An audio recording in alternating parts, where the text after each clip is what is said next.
Good morning. Welcome, everyone. We are continuing in our discussion of Tanya, although as I've been talking to a few people, we're sort of starting a new section. We're very, very roughly, if you don't know how to count, we're about halfway through Tanya. Tanya is 53 chapters, and we're starting chapter 26. And I don't want to spend too much time summarizing the first 25 chapters because we've moved on. If anybody would want to relearn them or go back and study, as we all should. First of all, the daily portion of Tanya that we study every single day. Sometime in December, usually we start the Tanya again, and I always encourage everyone to use that opportunity. It's a few lines a day, 10, 15 minutes of study a day. And also, we have our recordings available online. But very, very generally, the first 25 chapters of Tanya described to us what our job is in this world. Our job is to be the Beinani. No one's expecting you to be a tzaddik, which, as we explained in the lexicon of Tanya, a tzaddik means you're 100% perfect and you've destroyed your evil inclination. You have no more temptations, you have no more struggles, you have no more desires for unholy things. What their journey is and what their job is, that's a discussion for a different book. But this is the Sefer Shel Beinani, the book of the Beinani, which is all of us. And our job is to remember that life is a war. A war is made up of many, many, many battles. We may never actually win the war. Winning the war means that we've destroyed our evil inclination. But the war is a battle between our godly soul, which wants to connect to God and do what God wants, and our animal soul, which wants to do what animals want. Selfish, self-fulfilling, not evil, not wrong, not bad necessarily, but whatever I want. And if today I want 7 pieces of cake, that's what I want. And if today I want to kill someone, that's what I want. That's sort of the lack of inhibitions and just do whatever I want to do. That's the daily battle, is every single moment we're faced with a choice. Am I doing something for God or am I doing something for me? Now, the war, again, we're not going to win, as we'll continue to discuss. But every single battle, it's upon us to win. And the Alter Rebbe gave us 2 general ways, motivators, to win these battles. And that is, first of all, to meditate about God and to think about how wonderful and amazing and how much we love God and how horrible it would be to be separated from God.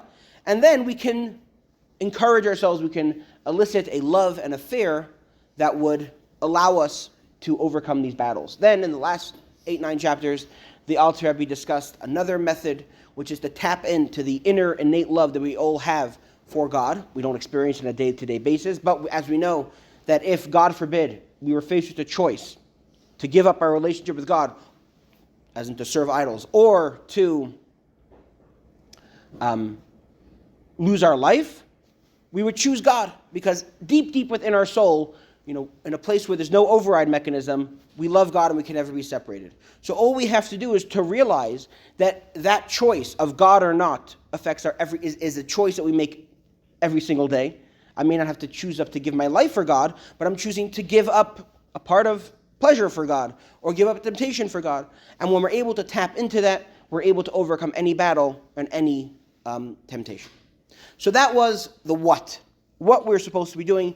What is the story of our daily life? Our daily life is a series of battles. And I'm being very specific using the word battle because it's a struggle. And some of the things, sometimes we read a parak of Tanya, a chapter of Tanya, and the Alter Rebbe makes it seem like it's just so easy, just do this. That's not really the way we experience life. And of course, we all are going through our own battles and our own levels and our own struggles, and all of us have a degree of what's easy for us and what's hard for us and how much we struggle. But for all of us, our struggle, not struggle as in suffering, but our battle, that's why I want to use that word, because a battle is defending the Republic, defending ourselves, defending our relationship with God is a powerful thing to be doing. But it's still a battle, it's still a struggle. And that was sort of a very quick summary of the first 25 chapters. Good morning. With chapter 26, the Alter Rebbe is going to start troubleshooting. Because although we know, in theory, what we should be doing. I missed the why class. So could you say in one sentence what the why was? Why? I'll to sum it up because that is what we were put on this world to do. We were put on this world to choose to connect to God. Now, we've discussed a lot of meditations, a lot of sort of why we love God and why we would want to connect to God, and that was the morning prayers that we go through. And we conjure up this image of a loving God we want to have a relationship with and want to build a relationship. That's all good reasons to want to love God. But what's the purpose of all of this? Is to become a better person, to connect to God more and more every single time, because that's what God made us for. And affect the world. And affect the world, make the world a better place, starting with ourselves. I don't remember who the quote is from. It was from one of the Hasidic masters who said, when I was a young child, I wanted to change the world. I grew up a little bit. As a young child, you say, I am the world. So this was, I wanted to change. When I was a little bit older, I'm like, okay, the world, I want to change my country. A little bit older, I want to change my city. A little bit older, a little bit more realistic. All right, let me change my family. Let me inspire my family. A little bit older, halavai, if only I could change myself.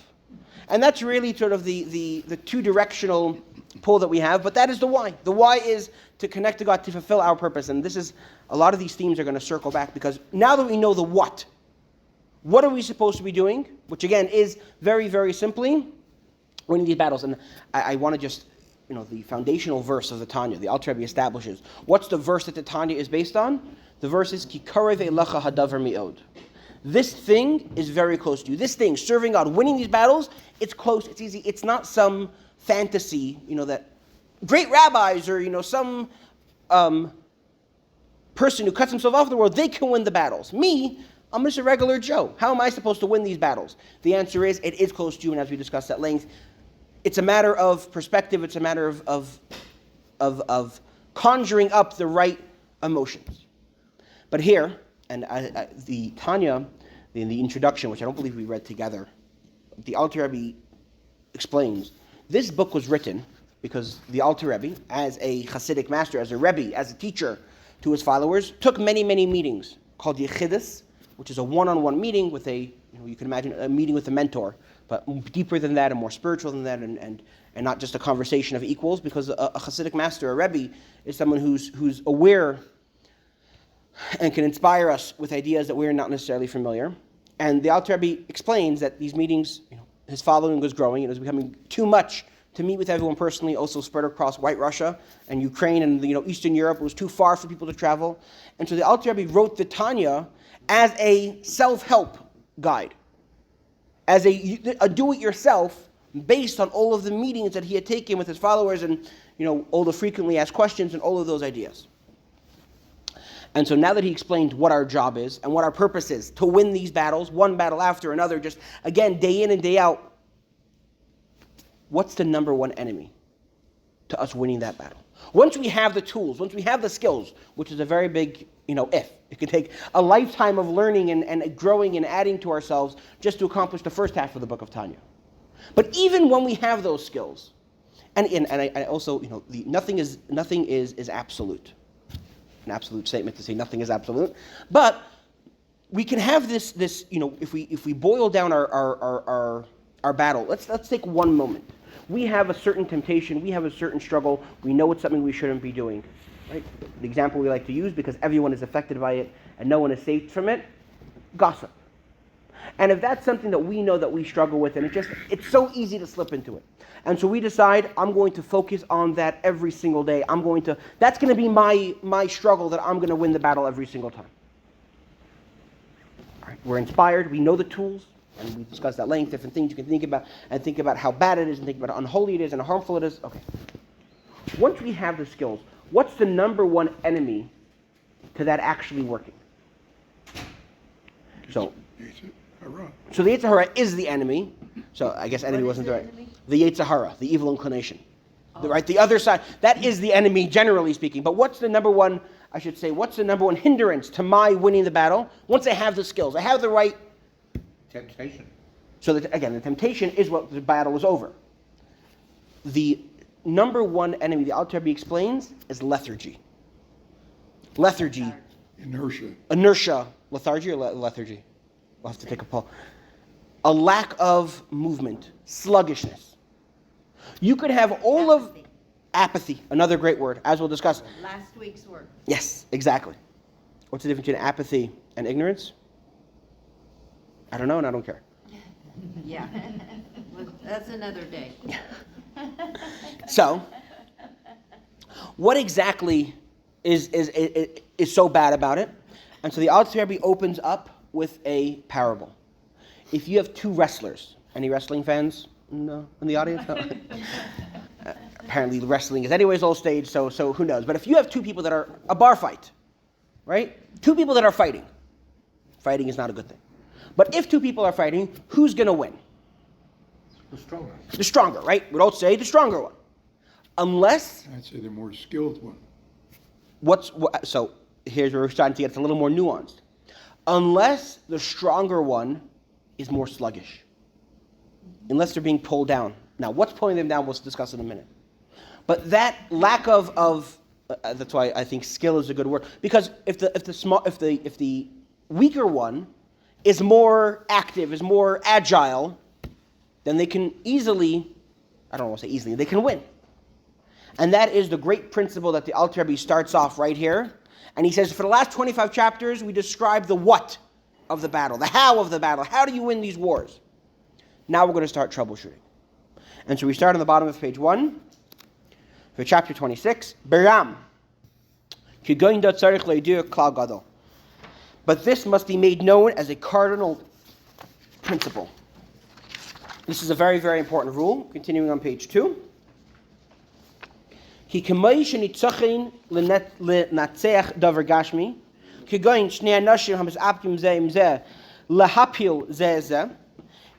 is with the service of God just as with a victory over physical opponents. For instance, two people who wrestle with each other, each striving to fell the other. If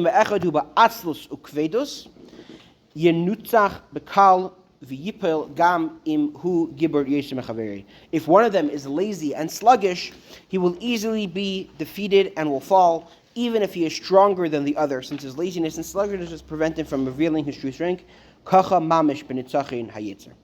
Similarly, it was with conquest of one's evil nature, which again, our entire job is to conquer, is to win the battle.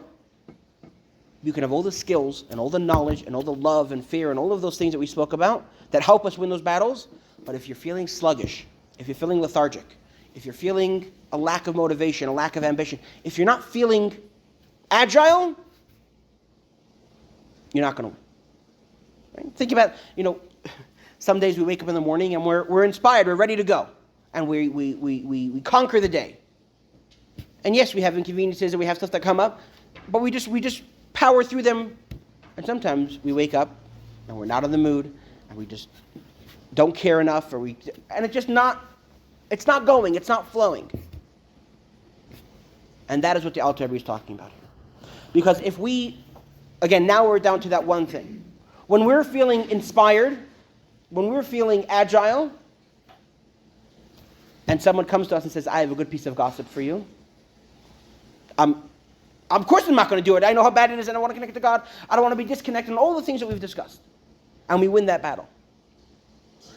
But if we're just like, if we're not feeling it, if we're feeling sluggish, if every move feels like lead, we're not going to have the motivation to say no. Right? What's the problem with the just say no? Is that sometimes we want to say yes. And just say no doesn't.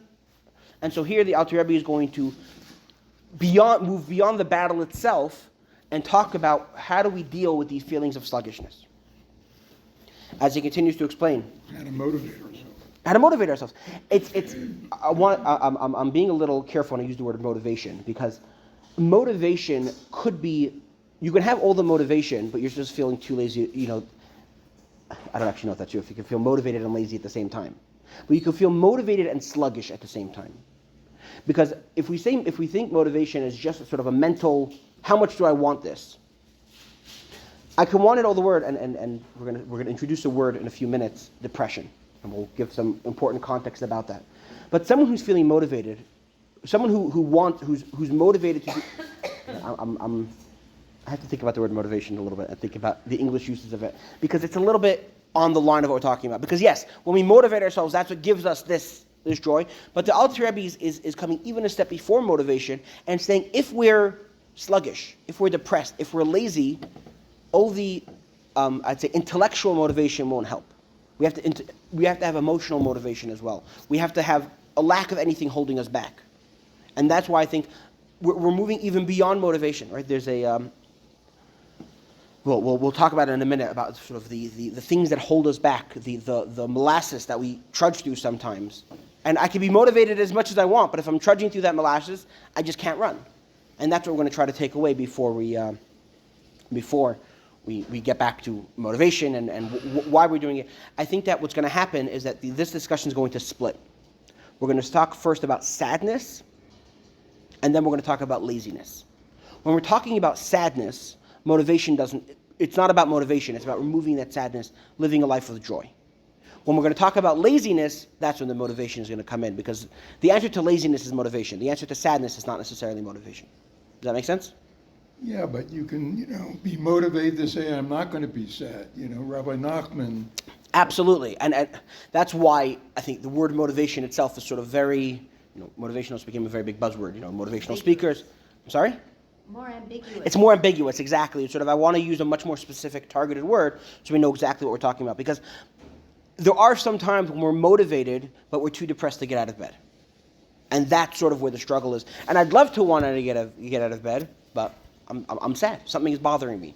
And that's, when something is bothering us, brute force of motivation might not be the answer. We have to first deal with the sadness, which either, depending on what kind of sadness, we have different ways of dealing with it. And then we can move on to the motivational stage, as we will do in Tanya. E efsher, continuing in the middle of the page after that middle paragraph. E efsher lenatzche ba'atzlus v'kvedus hanimshach ba'atzlus v'timtum lev. It is impossible to conquer the evil nature with laziness and sluggishness, which stem from sadness and stone-like dullness of the heart. Those are those two things we're going to be discussing: sadness and a stone-like dullness. This is in Hebrew called timtum halev, which is our heart is just not. We're not inspired. We're just not. We're not feeling it. We're not feeling any of these strong emotions, which is, again, apathy. But we're going to start with sadness. Ki'im, what's the only way to succeed in these battles? Bezizus hanimshachas mesimcha upsichas halev v'tarasei b'chol nidir v'daiga ve'atzuv lev.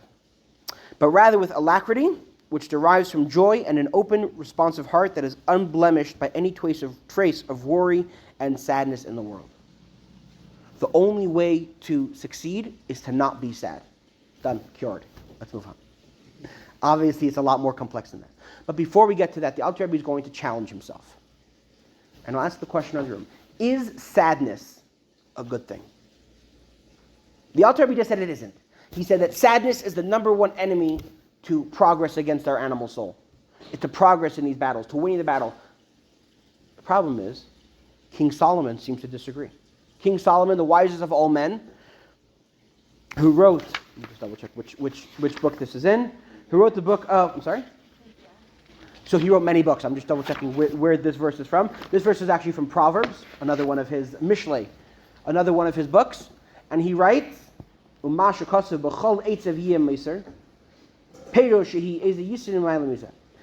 for the verse, in every sadness there will be profit. Saying there's a good thing that comes out of sadness. That sadness itself, right? So Alter Rebbe said sadness is the number one enemy. And we're going to discuss for the next 9 chapters how to get rid of sadness. King Solomon seems to think that there's a benefit. So the Alter Rebbe says sadness itself is not a good thing. What you will have is, which means that some profit and advantage will be derived from it. The sadness itself is not a good thing.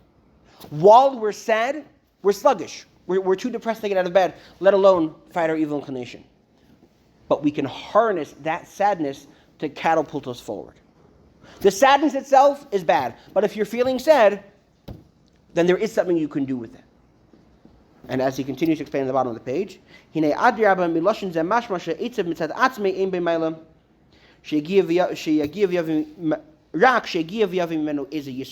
wording, there will be profit, implies that, on the contrary, the sadness itself has no virtue, except that some profit will ultimately be derived from it, right? He said, from every sadness, there will be profit. Profit, right? There's pleasure and profit. Some things I do because they're pleasurable and I enjoy it while I'm doing it. And some things I do it because I want to profit. Right now I'm driving a truck. I don't enjoy driving a truck, but I want the profit that comes out of it. And so you're dividing the action itself, the thing itself, and a profit that will then be derived from it. And that's what King Solomon is saying. King Solomon is saying that sadness, I mean, he doesn't really talk about the sadness itself, but he says, yes, there could be a benefit from sadness. What is that benefit? Continuing on page 3. V'hainu hasimcha b'amitis b'Hashem leikov habala achere eitzav amiti leitim muzumamim al v'nesav v'mar v'nafshe v'leiv nishbar. This profit, what is the benefit? What is the silver lining that comes after? Not even the silver lining, because the silver lining is in the cloud itself. What is the aftermath, the profit that comes after the sadness? Is the true joy in God, which follows the true, i.e. justified sadness over one's sin with bitterness of the soul and a broken heart, which must come at specific suitable times. Sadness, disappointment, looking at yourself honestly and saying, what am I doing, is an incredible motivator to improve. Now, it has to be done properly at the right time, and he's being very, very specific here. We shouldn't just let ourselves wallow in sadness hoping something will happen. Usually, when we have sad thoughts, we deal with them. But then there are certain times, usually at the end of a segment. So at the end of the day, at the end of the week, at the end of the month, at the end of the year, at the end of our life, we sit and we reflect. End of our life is a little bit different. But we sit and we reflect. And we say, what did I do today? Was today the best day it could have been? No. I mean, speaking for myself, I've yet to have a day that I look back and say, everything was 100% perfect. And so if we think about that for a little bit, we wallow in that. We allow that sadness to build up. Well, now I'm motivated to do better. I don't want to feel this way again. I don't want to go through this, right? In God forbid, the journey of an addict, the journey of someone who's really going through it. What's the moment that they can start bouncing back? When they hit rock bottom. You know, you're talking about depression because sadness is a result of an event that happens So- to you. Comes and goes, it's part of a normal Yes. situation. I want to put a pin in that because right now we're still in the introduction, and the words in Hebrew that we're using, words in English, I'm using those words interchangeably on purpose. In a few minutes, we'll start to divide different types of sadness. Because you're absolutely right. Depression and sad because I'm doing something wrong is not the same thing. And I'll say it here because when we start talking about sadness, these days, I'm not going to use the word depression, God willing, as we go through this discussion, because these days depression has a very specific meaning, which is usually clinical depression. It's an illness. It's an illness. It's a chemical imbalance. It's not something that can be solved with flavored coffee and the think good thoughts. Usually it has to be dealt with properly and processed, and we are not discussing clinical depression. And I want to make that very, very clear, is that if we go through life with that kind of abacus through our around our neck, the result will be the same. Someone who's, God forbid, clinically depressed won't be able to serve God with the same alacrity and the same winning the battles like someone who's not depressed. What do you do about it? So if it's a real illness, if it's something that is wrong with us, God forbid, well, if we have something's wrong with our arm or our skin, we go to a doctor. If something's wrong with our emotions, we go to a professional. And that is, I'm saying this once, and that's going to be a sort of, we're not talking about that. We're talking about very, very specific things that I'm feeling sad. Why am I feeling sad? So either sometimes you just wake up on the wrong side of the bed. And that's what I'll tell you, snap out of it. Right? That's the one time I'll say, we wake up cranky, we wake up we're not in the mood, we didn't get enough sleep. But we know as we're snapping at people, we know that this is not, and to that, we can usually overcome that on ourselves with a little bit of focus. But all of these sadnesses arrive at the same result, which is, I'm not motivated to serve God. I'm not motivated to win these battles. And I just want to complete the idea that we're discussing here, is that when we're talking about a very, very specific type of sadness, the sadness that results of me looking back at my day and saying, wow, this was a depressing day. I didn't do nearly as much as I should have done. This was a really disappointing, not depressing, this was a really disappointing day. And we let ourselves think about that for a minute. It's okay to be upset with yourself. It's okay to be disappointed with yourself. But then we have to harness it to be a motivator. I've hit, that's where we got sort of sidetracked, is for an addict, that moment of, I never want to be here again. I never want to go through this moment again. I never want to be at this low again. That is the ultimate motivator that can, hopefully, with God's help, let them shake their addiction. What happened? The bad thing itself, right? That person's lowest moment when they yelled at someone that they love, if that's someone's lowest moment. That moment itself is horrific. We never want. That's not a good thing. It's not a positive thing. Can you harness that to become something positive? Can you harness that to then become better? Yes. And that's the same thing with sadness. Sadness itself is never good. Sadness itself is never what we should be doing. We can harness the power of sadness to motivate us. And here it's also, we're going to discuss this at length over the next 9 chapters, is also we have to be very careful. Because sometimes, if someone's trying to eat healthier and they slip up and they have a donut, sometimes that sadness motivates them, I'm never going to do that again. Sometimes that sadness motivates them to drive to the donut store and buy a dozen donuts. Right? We have to make sure we're using that sadness, because we discussed this in the very first chapter of Tanya. The very, very opening lines. The Alter Rebbe said a bunch of questions that have to do with the Talmud, sort of just to get us into the topic of Tanya. But one of the things the Alter Rebbe said is that we're told, view yourself, no matter how holy everyone says you are, view yourself as a Rasha. And as we explained what that really means, but at the time, the Alter Rebbe asked, if I'm told to view myself as a Rasha every single day, one of 2 things are going to happen. Either I'm going to become callous, I don't care about it, right? I just don't care that I'm a bad person. Or I'm going to become sad, I'm going to become depressed, and then I'm also not going to be able to motivate myself to do good. Viewing myself in a very negative light, self-deprecating constantly is not a healthy way to live. It's not a positive way to live, and it's not a good way to motivate ourselves. And the same thing here, that yes, there is a very, very specific way we can harness the power of sadness to motivate us. But sadness itself is never the end goal. We never want to just walk around depressing ourselves or being depressed. So, are we talking here about the modern day equivalent? People talk about pessimists and optimists. The person who always says that his glass is half empty. I know somebody like that. He's the ultimate pessimist. And I know this man has a really good heart. He wants to do everything right for other people. But he can only see it going wrong. He sees the pitfalls before he can see anything going right.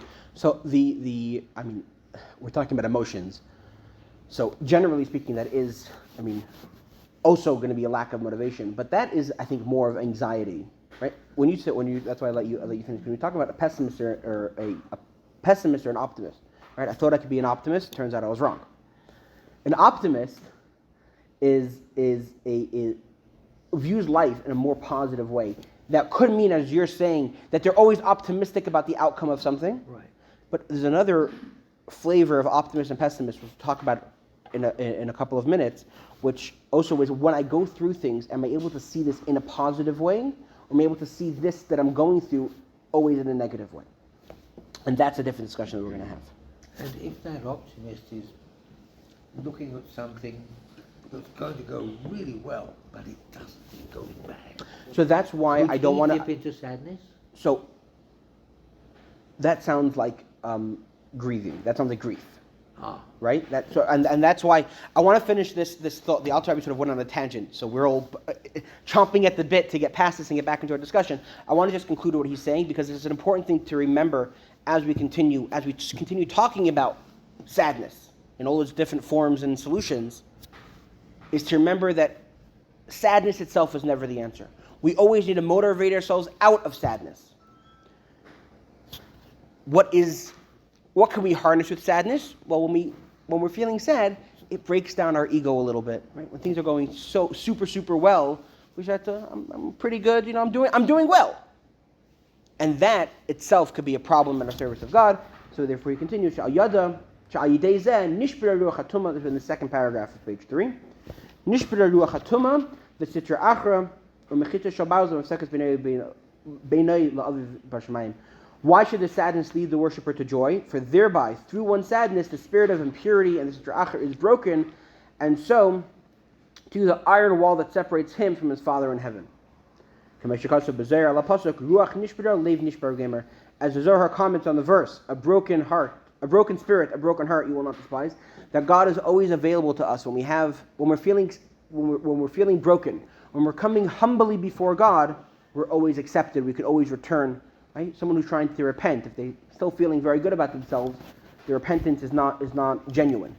when we want to turn our life around, it has to be coming from a bit of humility, a bit of putting ourselves down, a bit of, I'm not what I could be, I'm not what I should be. And so that's how we harness the sadness. Again, sadness itself, negative.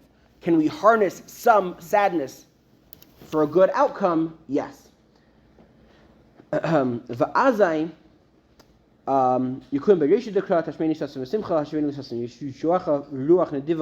then the preceding verse was fulfilled for him. Make me hear joy and gladness. Restore to me the joy of your salvation and support me with your generous spirit. that is the investment that pays off. Right? The profit that we get is that we start off a little bit sad, and therefore we feel we need to become closer to God. We're a little bit humbled, and that motivates us to become better. And then this idea that when we're feeling sad, it has to turn into something. It has to turn into action. As represented by the verse that we just read, is why there's a custom, I don't know if anyone who still does it today, of reciting Tikkun Chatzos. Midnight lamentations.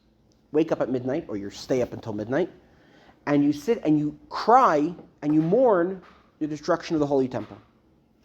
There's a lot of reasoning behind it, a lot of things behind it, but the Arizal, in his compiling of the prayers, he inserted, after you're sitting and you're mourning and you're depressed, or you're sad, then we say this verse of Tehillim that we just read, and then we learn Torah. Because this message, that right now, we're sad. We just mourned. We're feeling down. Things aren't the way they should be. We're in exile. We can't connect to God. We can't wallow in that. We have to remember, what's the purpose of that sadness? To break our heart a little bit, to break our ego, to break our spirit, in order to motivate us to then connect to God and go study Torah, etc. As we continue on page 4, this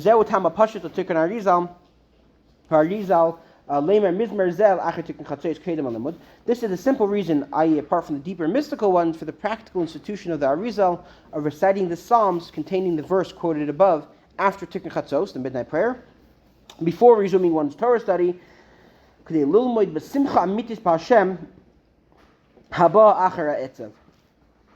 order that one should study with the true joy in God that succeeds the remorse of the Tikkun Chatzos.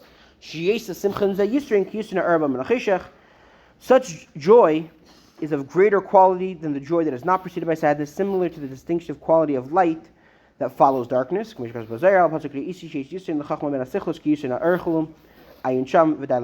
Zohar comments on the verse, and I, Solomon, saw that wisdom surpasses the foolishness as light surpasses darkness. Note there that this is a sort of a topic that I think we've mentioned before, definitely in some of our JLI classes.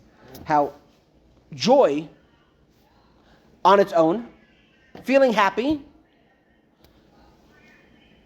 is strengthened and is much stronger when it's preceded by sadness. When we feel that sadness, and then we can then move on to joy. I'm feeling disconnected from God. I'm feeling sad about that. And then I reconnect to God. That joy that I feel is a deeper joy. It's a stronger joy. The darkness brought a brighter light. Well, that's what Solomon said. Absolutely. We just read a verse from Solomon. Not the antithesis, but it is the balance by the Alter Rabbi. Explain. Well, the Alter Rabbi says that there's joy in your existence. Whereas Solomon says, because existence has disflavor, you will find more joy. Yes. That's totally opposite. So what I will, the balance between what the Alter Rebbe is teaching us and what King Solomon, which is why the Alter Rebbe is quoting King Solomon, to sort of show us exactly what they're discussing, right? The Alter Rebbe is, as wonderful as I don't think he's qualified to argue straight up with King Solomon. We can talk about different perspectives or different angles, but King Solomon is talking about the fact that we do need to sometimes dip in to melancholy, to sadness, in order to experience a truer form of joy. Not because this sadness will motivate us and will lead us to a deeper joy. I see you shaking your head, and we're going to suddenly we're No, already I'm not, slipping. Yeah. I have nothing else to say. It's just Right. interesting. The Alter Rebbe is discussing something else. In our day-to-day life, we need to be joyful. We need to go through life with a spring in our step. What is King Solomon talking about? Something very, very specific that sometimes to motivate us to move even further and even faster and even deeper in our connection to God, we need to motivate ourselves with realizing that we're not perfect, right? Because that's a problem sometimes you have, that when people are so joyful and so everything is perfect, they're not motivated to grow. They're not motivated to change. And the fact of the matter is that not everything is perfect, and we can always grow. And that's where we have that balance. Just to finish up the thought, that on bottom of page 4, Umikra Mali Dibra Kasav Tachas Shalevatis as Shem Lekech B'Simcha V'Nedel Kol Pirush Arizal Al Pasuk Zeh. Furthermore, the verse states explicitly, because you did not serve your God, your Lord with joy. The punishment described in the ensuing verse will be administered, God forbid, and everyone is familiar with their explanation of the Arizal. There's a verse that says, in the verse of criticism, or of almost, God telling us what will happen if we don't serve God. So one of the things says, you did not serve God while you were happy. Right? You were happy because you had everything, and so you forsake God. Therefore, you're going to be punished that you won't have the joy and you won't have the abundance. The Arizal sort of divides that verse. Instead of it being, you did not serve God while you were happy, it's you did not serve God with happiness. Sometimes the reason why, the punishments or the lack of blessing comes from the very lack of joy. The fact that we're not feeling joyful in our connection to God. Let me know if you've heard this phrase before. Ivdu es Hashem b'simcha. Anyone ever heard that? No. Serve God with joy. Right? Then that's not an explicit commandment anywhere in the Torah. We learn it out from the words. Those words that we just read include that verse as well. But that is the fundamental principle of the next 9 chapters. We have to serve God from joy. Is there a benefit to sometimes feeling a little bit disappointed in ourselves? Yes. But that's not our day-to-day. Day-to-day, we need to go through life with a spring in our step, with a smile on our face, and go through life with joy. Now, the question is, what if I'm not feeling happy? So you have to ask yourself, why are you unhappy? Is it clinical? Then we need to see a doctor and deal with it. Is something dragging me down? When we wake up in the morning and things aren't the way we want them to be, that is also makes us sad. And that is the first sadness. And I'm going to try very carefully to use the word sadness to differentiate from depression. Right? So again, you have depression, which has to be dealt with properly. You have grumpiness, which we have to also deal with and snap out of it. But then there are legitimate things that are going on in our life that make us sad. Things aren't going the way they should be. And here I'll give a disclaimer. The next couple of pages of our discussion are probably the hardest thing to implement in the entire Tanya. And I'm not saying that by my authority. I'm saying that by authority that I heard from my teacher, who heard from his teacher, who was Rabbi Mendel Futterfass, who was a tremendous chassid from Soviet Russia time. He spent years in the Gulag. There's a small book with some of his teachings, and he learned, his Tanya teacher was a rabbi by the name of Rabbi Itche de Masmid, also an incredible Hasidic Jew, who the name Masmid means someone who studies diligently. He was an incredibly deep mind, and he studied Hasidic thought a lot. He was unfortunately killed by the Nazis. He told his disciple, who told me, this part of Tanya is the hardest to implement. Because what the Alter Rebbe is going to tell us here is, as we go through suffering, as we go through hardships in our life, when things are physically, the world around us, our life, our health, our family, is not the way we want it to be, we have to embrace that it's coming from God who is good. This is, yes, it's not going the way I want it to be, but ultimately it is good, and therefore it shouldn't bring me down. Yes. Life is going to end for everybody. Yes. We know the end is death. But if you believe in Hashem, you believe that there is life after death. Yes. And that should make you pretty happy. So there are many, many ways of dealing with this. And the idea of there is a benefit, right? That right now I'm going through, right now, someone is going through, and we'll use a very specific example. Again, I don't want to call anyone out, I know we're not calling anyone out, but someone is going through a health crisis.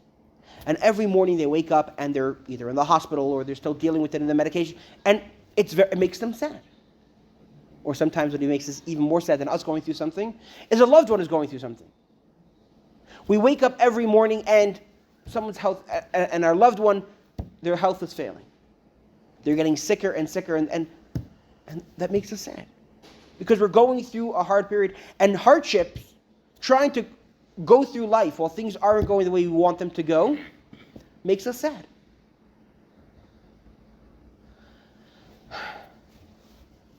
I was having a conversation with my son yesterday, because my son is 4 years old, which is exactly the age where certain life skills have to start being embedded now. And the one that we've been dealing with is being a sore loser. Right? Him and his brother have a game, when they both want to be first for something, we play a number guessing game. Either myself and my wife, we think of a number, then the boys take turns choosing it, and they love the game itself, but then there's the aftermath, the disappointment. If I wanted to go first, and I lost. Right? And so we have to think about, how do you deal with that? And so we're talking to him about, it's okay to feel sad and disappointed, but we can't go pout in the corner for a half hour, right? All these different ideas. As we go through life, and I, God forbid, don't want to minimize anyone's suffering, because we have legitimate suffering. And whenever we or someone else is going through a hard period, we turn to God and we pray, take this away. But we also have to recognize that it's coming from God. And everything from God is good. Do I understand why it's good? No. Am I suffering? Yes. But the sadness, why am I feeling sad that I'm suffering, right? And this goes back to what Gershon was mentioning earlier about the optimist and the pessimist. You could have two people going through life with the same struggles. One of them still manages to be upbeat and happy. The other one, what's the difference? One of them is looking at it through the fact that, yes, I'm struggling, but, they're able to look at what's still good, or the fact that this is, all right, the struggle that I'm going through, I might not understand it, but there is something, there is a life to be lived here. Whereas the pessimist, their entire worldview is clouded by this suffering, and they can't see past it, they can't see around it, they can't see beyond it. The Alter Rebbe is introducing us and encouraging us to look around the sadness, to look around the struggle. Yes, we're struggling, but even the struggle itself is coming from God, and God is good. And here's where sort of I'm giving over these words, knowing fully that this is a lifetime to implement. And the next thing something goes wrong, whether it's as quote unquote minor as we're stuck in traffic and things, we're running late for a meeting, or something as major as, God forbid, a major health crisis, or we're lacking something, as the Alter Rebbe is going to go and give some examples. Either way, we have a choice. How do we deal with this struggle? Do we deal with it recognizing this is bad? I'm going to turn to God and pray to take it away. But does it drag me down into sadness? Or can I embrace it with happiness? As we're going to continue to explain on page 5. Right? And so sort of the first half of the chapter was the Alter Rebbe establishing why it's so detrimental to be sad and lethargic. And here the Alter Rebbe is going to start troubleshooting point by point. Hine etza yeutza letaher libe mikol etza v'nida v'agav milida alma afilu bani chayim mezena. Sound advice has been offered by our sages on cleansing one heart of all sadness and any trace of worry about mundane matters. And mundane these days usually means mundane as in like it's not that important. Here we mean mundane as opposed to holiness, because then we're going to start talking about what if you're depressed about your status, your state holy-wise, right? What if you're depressed because you just sinned? That's a different discussion. Here we're talking about in your mundane life, in your physical life, things aren't going the way you want them to go. Even a sadness, a worry caused by a lack of such essentials as children, which represents family, health, or livelihood, which represents physical needs. Even when we struggle with a lack or a problem in one of these three main categories, our family, our children aren't doing well or struggling, our health isn't doing well or we're struggling, or our livelihood isn't doing well or we're lacking something. And that is dragging us down. And so, this advice is contained in the well-known blessing of our sages, just as one recites a blessing for good fortune, bless are you, God who does good, we must also recite a blessing for misfortune. If you hear good news or if you hear bad news, you hear that you won the lottery and now you're a billionaire, or you heard that someone you love just died, the reaction is the same.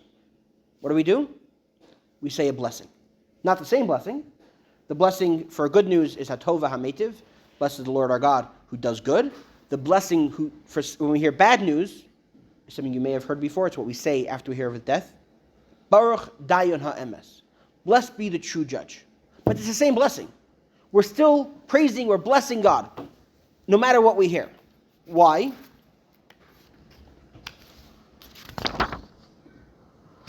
Upirish Begamara on page 6. Right? So what does it mean to bless God, whether you hear good news or bad news? Upirish Begamara lekabulim b'simcha kamei simchas hateva haniglus v'anirs. The Gemara explains that this does not mean that he recites the same blessing, for the blessing in the case of misfortune is blessed are you, true judge. Rather, the implication is that one should accept misfortune with joy, like the joy in a visible and obvious good. This is probably the hardest line of Tanya to implement in our life. Well, read it again. The Gemara explains that one should accept misfortune with joy, like the joy in a visible and obvious good. Whether you hear the best news possible or the worst news possible. Everything okay? Oh. Whether you hear the best news possible, the worst news possible, you have to accept it with joy from God. Again, the hardest thing to do. There's a story of a great Hasidic master. I don't remember the name.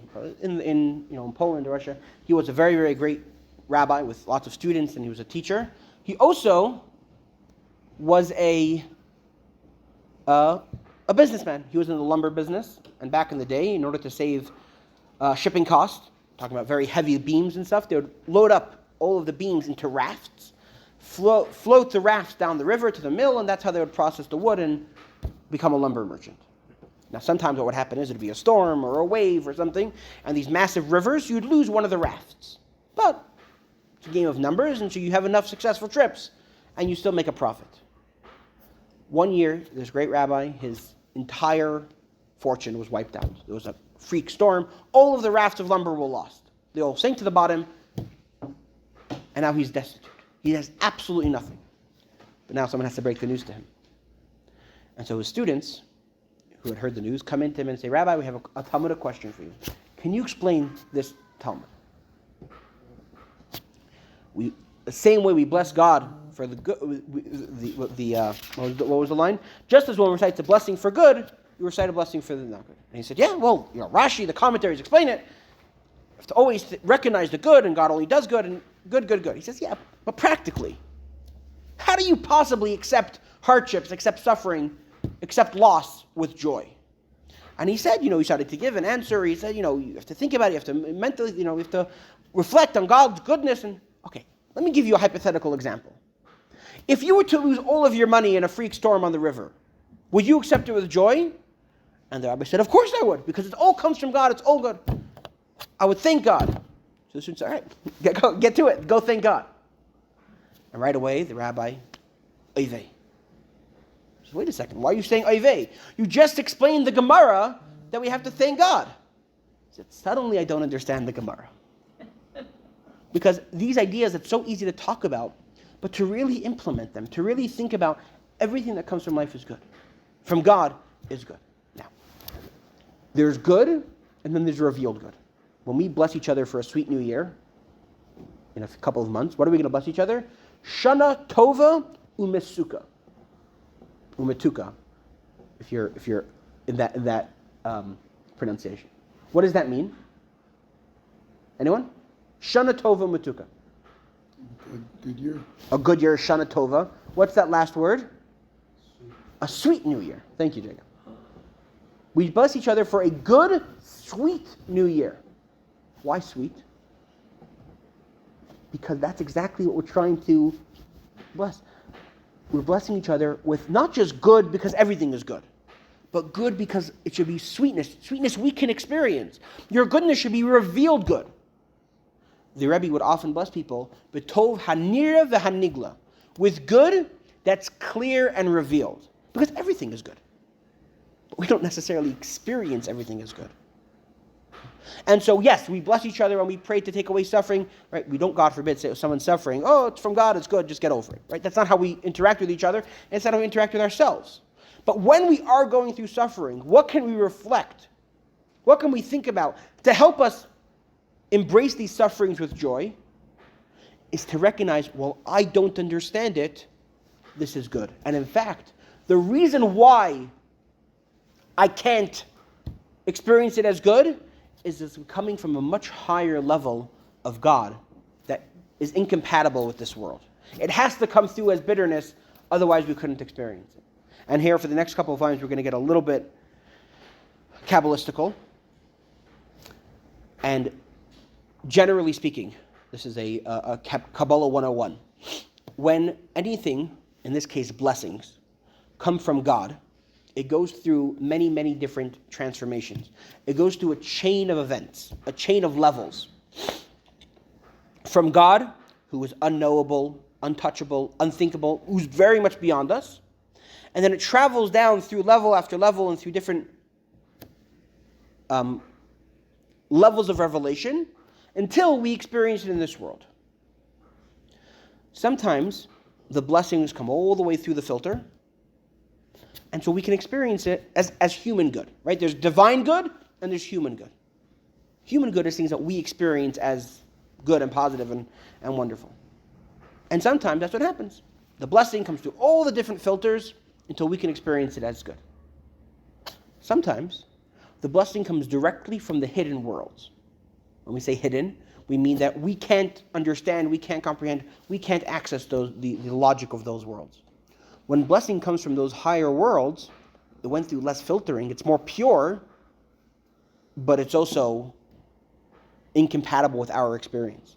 If you were to take Albert Einstein and put him into a kindergarten class, and he gives his, an Albert Einstein level speech to kindergarteners, are they going to enjoy that experience? No.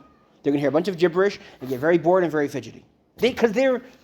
What if you take that same concept and you filter it from Albert Einstein to their student, all the way down to a preschool teacher?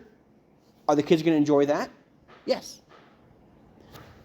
It's because it's much more filtered that the kids can connect to it and enjoy the lesson. The purer the lesson, the less the child will enjoy it. Is that idea tracking, that logic? The purer the lesson from Albert Einstein, the less the kids will connect and enjoy to it. The purer the blessing, the less we can connect to it and enjoy it in our own limited human ways. I'm going to keep on stressing this because no one is minimizing the suffering that we go through. Because for us, that suffering is real. It doesn't help me to tell me, that on some level it's good. I'm still suffering, and that's true. But are you suffering with sadness, or are you suffering with joy? That's the choice that we can make. Whether or not we're suffering, we are suffering. I'm in pain. Someone I love is in pain. But can I teach myself to embrace that with joy? Because this idea also about how can you embrace suffering with joy, in different places it's explained in a few different ways. Here the Alter Rebbe is choosing this way, choosing to teach us that there's a beyond that we don't comprehend. Sometimes the Alter Rebbe says, embrace it because it's part of life. And better you have a little bit of suffering down here relative to the great suffering, different ideas that are expressed. But here the Alter Rebbe is saying, why should you embrace your suffering with joy? How can you possibly go through life, a suffering, hard life, and yet embrace it with joy and not be depressed about it, not be sad about it? Is by realizing that even though I don't realize it, no one's out to get me. God isn't tormenting me. There is good, there is blessing here, even if I can't comprehend it. Seems to me that hope is the answer to that, because even though you have suffering, if you have hope, so things are gonna hope. be better. So that is an important distinction. Hope to Hashem. Hope to Hashem is saying things will get better, and that also goes back to what you're saying earlier about when you believe in a world to come, it makes it easier to go through the suffering of this world, which is true. And if we need to rely on that, and we need to think about sometimes to get through a hard period without falling apart, we need to remember this is just temporary, right? What's the line? There's a story, I think, in the Medrash about King Solomon wanted like one piece of jewelry that will make him always happy. Or there's some, I don't remember the exact details if anyone knows what I'm talking about. But there was some story about and then a jeweler made him a ring that said the words, Gam ze ya'avor. This too shall pass. And when we wear that, and when we remember that, that also helps us get through hard moments. But here the Alter Rebbe is going a little bit beyond that and saying, even in the hard moments, there's joy to be found there. I can go through those hard moments, not, surviving through those moments because I know that joy comes in the future, but even in these moments, embracing suffering with joy. And again, these words take an hour to talk about and a lifetime to internalize. Because the next time we're hit with something horrific, we're going to feel sad. Because we're human, and when things don't go the way we want them to go, when we're not living the life that we want to live, we feel sadness, we feel disappointment, we feel it. But here the Alter Rebbe is telling us there is that is a result of us losing perspective on that everything is good. Yes, we don't experience it. But if we can remember that, then we can embrace the suffering with joy. Why does it have to be suffering? That's a great question. And why does it have to be suffering? And usually we don't know the answer. Because it's coming from a place that's beyond us. God is interacting with us in a way that we perceive as suffering because we're incompatible. The same way the kid is sitting there and saying, why does this class have to be so boring? And the answer is because it's the deepest concepts that you can possibly imagine. Now for the kid, that's very shallow enjoyment, right? That doesn't really solve the kid's problem because they're still bored. And they're going to be bored. But do they sit there all upset and disappointed? Or do they realize this is something beyond me? And I'm enjoying the opportunity to hear from someone amazing, even if I don't really understand a word that they're saying, which is not easy. And the very question, why does it have to be suffering, is exactly the point that we're talking about here. The reason we ask that question is because it's coming from a place that we don't comprehend. It's coming in the word that Alter Rebbe is about to introduce. There's Alma de Isgalia. There's revealed worlds that are low enough that they can be revealed to us. Then there's Alma de Iskasia, concealed worlds, hidden worlds that are so lofty and so beyond us that we're not compatible with the logic of those worlds. I mean, there could be suffering because we haven't done our job that God wants us to do. So that's the second. Good enough, So that's when sort of we the second. discovered penicillin, a lot of suffering went away. Right, and that is sort of.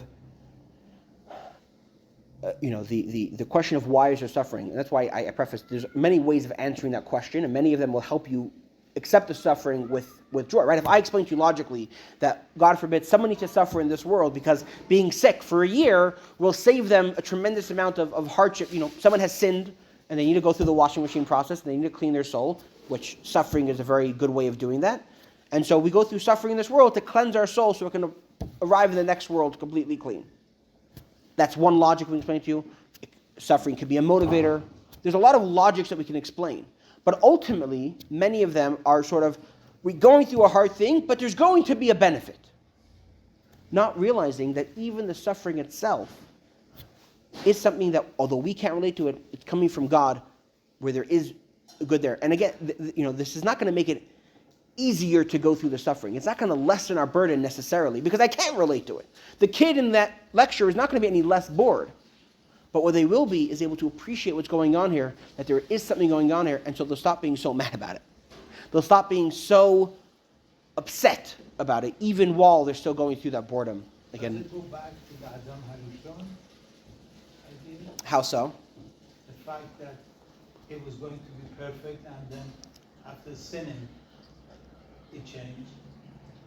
There's the idea of suffering that we experience in this world. The fact that, I'm not sure which level you're talking about, but Hasidus does explain that Adam Harishon was choosing a world where we have concealment. Was choosing a world where we don't know everything. That way, we can choose to find God. So that's what you're referring to, then it is connected, but it's a little bit of a stretch for me to go into detail during this class. I think sometimes, too, the difficulty in this conversation, at least at times for me, has been, what do you understand joy to be? If your relative is wasting away in a hospital bed and has been there a long time and you're all wrenched and suffering, Yes. At some point, you deliberate or have your conversations with God, and it's between, why haven't you fixed this yet? To, well, I guess it's not going to be fixed this way. Coming to certain realizations that hinge upon God, that are joyful only in the sense that there's a recognition that it will pass, that there is a better something.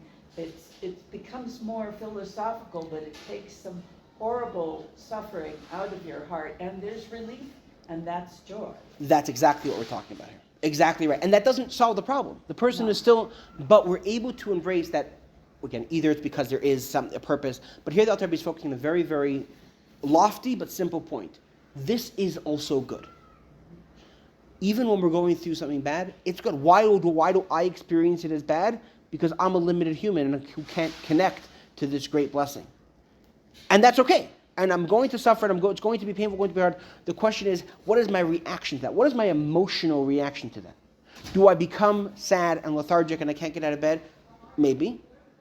But if I can focus on the godliness of it, exactly as you just said, I can change the perspective. I'm going through the same thing with joy. There's a story of the Maggid of Mezrich, who was the teacher of the Alter Rebbe. So, in that era, one of his disciples was going through some struggles, going through a hard time, either financially or personally, and he came to the Maggid and he asked him, "How can I serve God through my suffering? How can I serve God with joy even through my suffering?" So the Maggid of Mezrich tells him, "Go travel to my disciple Zusha in the city of Anapoli, and he'll watch what he does." And so Zusha from Anapoli goes to, so the disciple goes to Zusha of Anapoli. He goes there and he goes to Zusha Anapoli and he's watching him, starting to see, and he sees a destitute person. This Zusha was poor and had a hard life and all of the things you can imagine living in 18th century Russia, what life was like probably for him. And after a few days, Zusha Anapoli comes over to him and says, "I'm not paranoid, but I think you're following me. You're what's going on?" So he told him, "Well, the Maggid told me to sit and watch you and to learn how to serve God through joy, even through my suffering." He said, "Far be it from me to question the Maggid, but I don't understand why he would send you to me. I don't have any suffering." What does that mean? Of course he had suffering, and he struggled to put bread on the table, and he went to bed hungry, and whatever suffering he went through. But the question is, can we have that perspective to recognize that while we struggle, it ultimately is coming from God, who is good, and that's what the Alter Rebbe is introducing us here. Again, there's a little bit of Kabbalah mixed in at this point, so I'll explain it as we read through it, but don't feel too lost if it's a little bit beyond what we're talking about. Continuing on page 6, Ki gamzu l'teva. Rak she'ein niglis l'veniris le'inei basar ki hu ma'ale me'alma d'esgalia sh'le'mayla ma'al d'esgasia. For it too, I just want to apologize for those that keep track. I switched to two words earlier. When I said revealed worlds is where revealed good happens. It's actually the opposite. Revealed good is where godliness is revealed, and so we can't relate to it. No, I'm right. Forget it. Forgot that. I had it right the first time. Rewind for 10 seconds and we're good.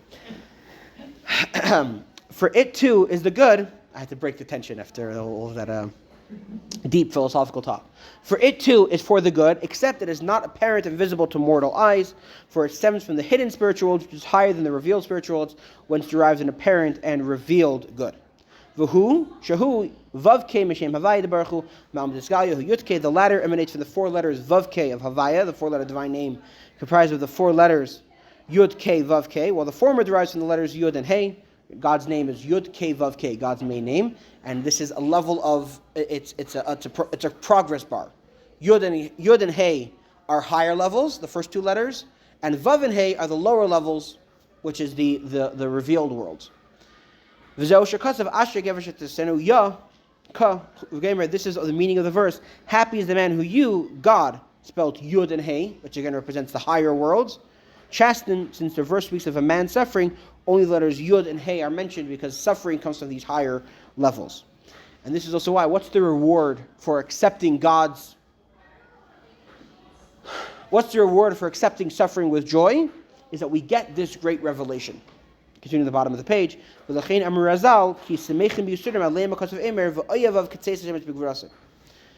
this reason, our sages stated that the verse, "Those who love him shall be as the sun when it comes out of its might," refers to reward those who rejoice in their afflictions. There's a very long paragraph here, as you can see on page 7. We're not going to read through the whole thing, but very, very briefly, because we're already over time, there's a prophecy from Devorah the prophet, which says those who love God, their reward will be as the sun when it comes out of the shield. When God created the world, the sun was a little bit too bright, and so God put it in a little shield, what we might call the ozone layer, to protect us from the full strength of the sun. And that represents, on the spiritual side, a very, very bright light, a very, very strong spiritual light that's too powerful for us, so had to be hidden away. But that hidden light, when we're able to embrace, right, the suffering that comes through that filter, because it's so bright that when we experience it as suffering, as we just explained, the reward is that we're able to relish and enjoy and perceive that light to the fullest extent. As we're about to explain inside, on the bottom of page 7, for one's joy in affliction stems from the fact that being near to God is dearer to him than anything of life in this world. On page 8, as is written, for your loving kindness is better than life. How am I able to enjoy or to relish or to thank God for suffering? Is by realizing that where does suffering come from? A higher place of spirituality, a higher level of God. And so when I experience suffering, what do I think to myself? Lucky me, I'm experiencing a higher level of godliness. Again, we're saying words that are a lifetime of work, and so it almost sounds silly to say them out loud, but the idea we can all appreciate. If suffering comes from a higher level of godliness, then embracing suffering is because I'm saying, lucky me, I get to experience a higher level of godliness. And then what's my reward for that? Is to then enjoy, we'll get to that in a second, the kirvas Hashem, he beyeses eisem ma'ila in case ma'amud isgaya, kisham chevrin uzve v'yeshiv teser elyon. Now this nearness to God is infinitely greater than more sublime in the hidden world, for there the concealment of his power is lodged, and also is written, the Most High abides in secrecy. God's highest levels are hidden. And so when I experience the hidden levels, which is again is where suffering comes from, my immediate reaction is not, oh my goodness, woe is to me that I have the suffering. It's yea is to me, I get to experience this very much higher level of divine connection. So what's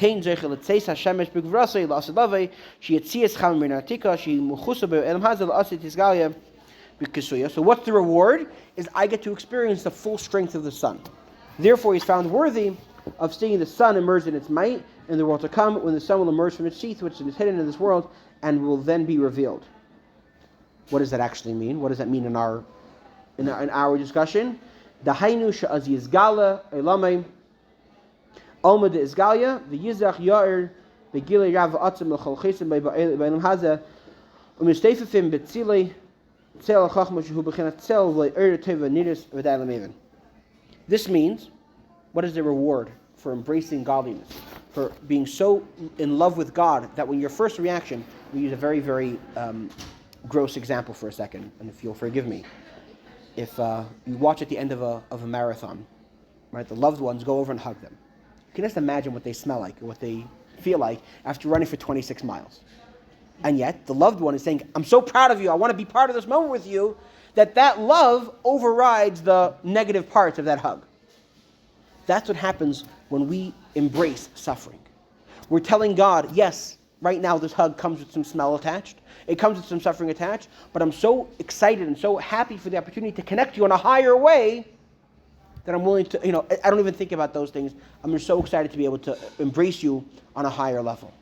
The reward for that is, this means that when presently the hidden world will then be revealed, it will shine forth and glow in a great and intense revelation upon all who seek refuge in him in this world, taking shelter in the shadow of wisdom, which are present in the states of shade, as opposed to revealed light and goodness.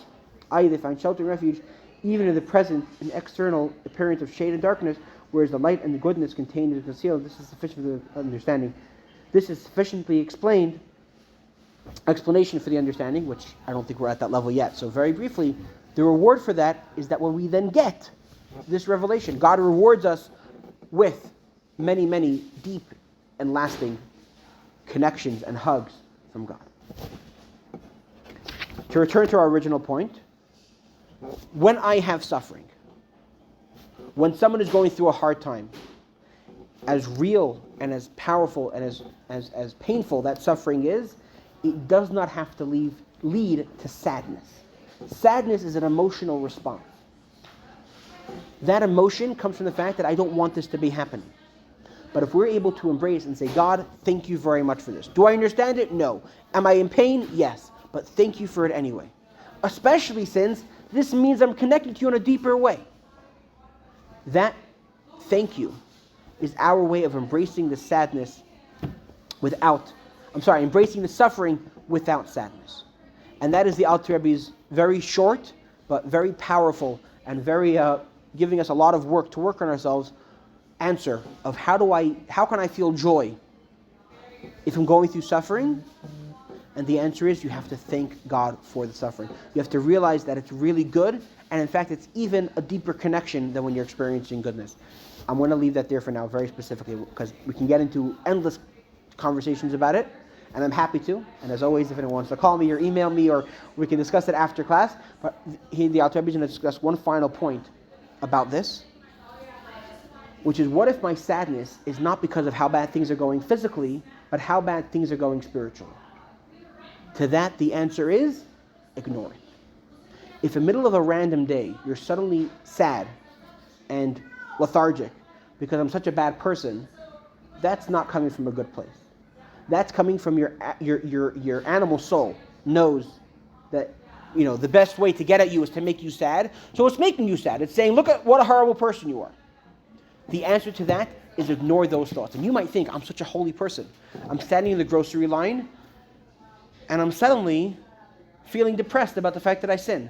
I'm feeling depressed about about all the things I'm doing wrong. You might think so holy. The Alter Rebbe says, it's not coming from a place of holiness. It's coming because your animal soul is about to tempt you with a temptation, and it knows that if you're feeling bad about yourself, you're more likely to give into the temptation, and that's why it's happening.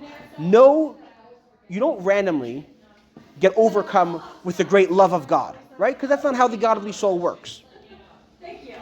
You also don't randomly get overcome with feelings of sadness because of your sins. That's not how it works. That's usually when we have to conjure up, we have to meditate, we have to think about. As we continue on page 9. As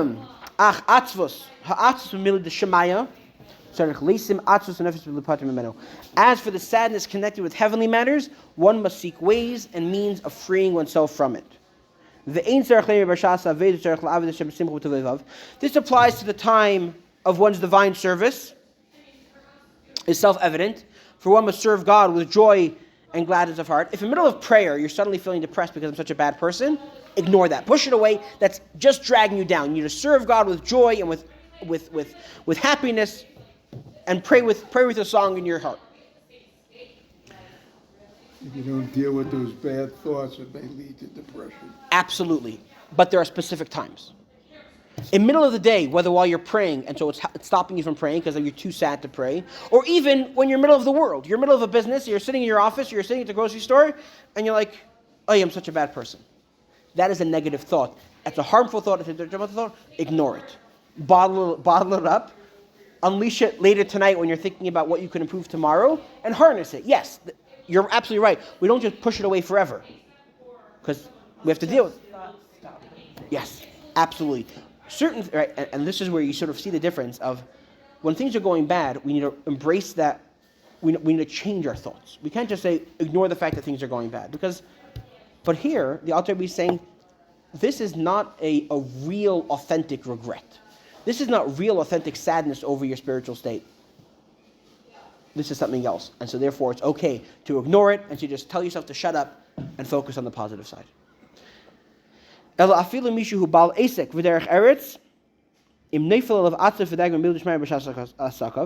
Even one who's occupied in business and worldly affairs, should there descend upon him any sadness or anxiety about heavenly matters during his business affairs, It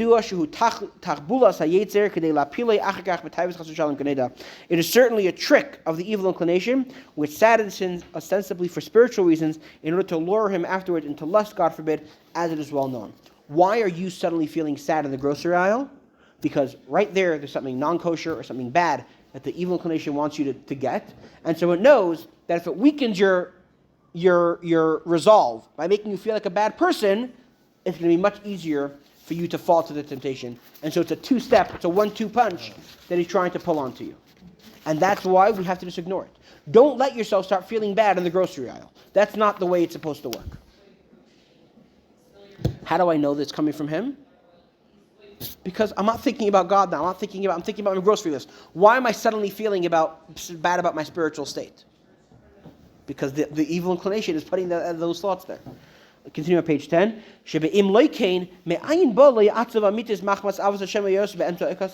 is not so that this depression is a doing of the Yetzer Hara. From where would a genuine sadness, one that is derived from love or fear of God, come to him in the midst of his business affairs? Whether the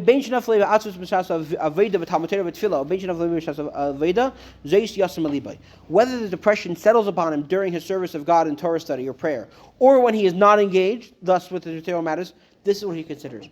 If you're randomly feeling sad that you didn't do more mitzvahs, if you're randomly feeling sad about all the sins that you've done, or all the opportunities that you missed, or whatever sadness you have, think about this.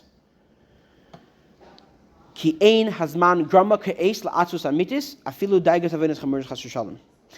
is not the proper time for genuine sadness or even for worry over grave sins, God forbid. It's not the time. Now is not when I should be thinking about these things. For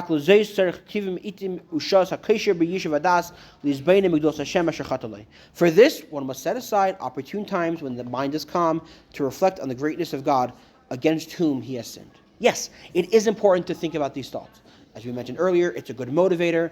It's a good rock bottom for us to bounce back off of. All of the reasons why it's important to think about the things that we've done wrong, but they're not for a random Thursday morning in the grocery store. They're for very specific times because it's a process. Again, the sadness itself is a bad thing. If I'm feeling sad in the grocery aisle, that's all I have time for is to wallow in that sadness. What needs to happen is I need to have the time to go through the process. I need to start with feeling bad about all the sins that I've done. I'm going to look back at my day or my week or my year or my month or whatever it is and say, I've missed opportunities, I've made mistakes. But then, so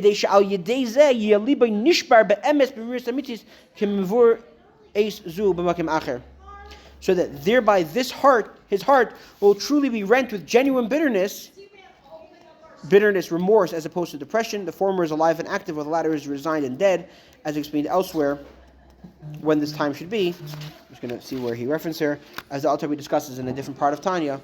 When there are specific times when you need to sit and think about this, but I said a lot of words are interchangeable, but some are not. There's a difference between remorse and bitterness, and sadness and depression. Sadness and depression is an end. It's the way I feel, and therefore I'm sad. Remorse is I feel remorse, and therefore I'm going to do better, and I'm going to make the next step. Continuing on page 11,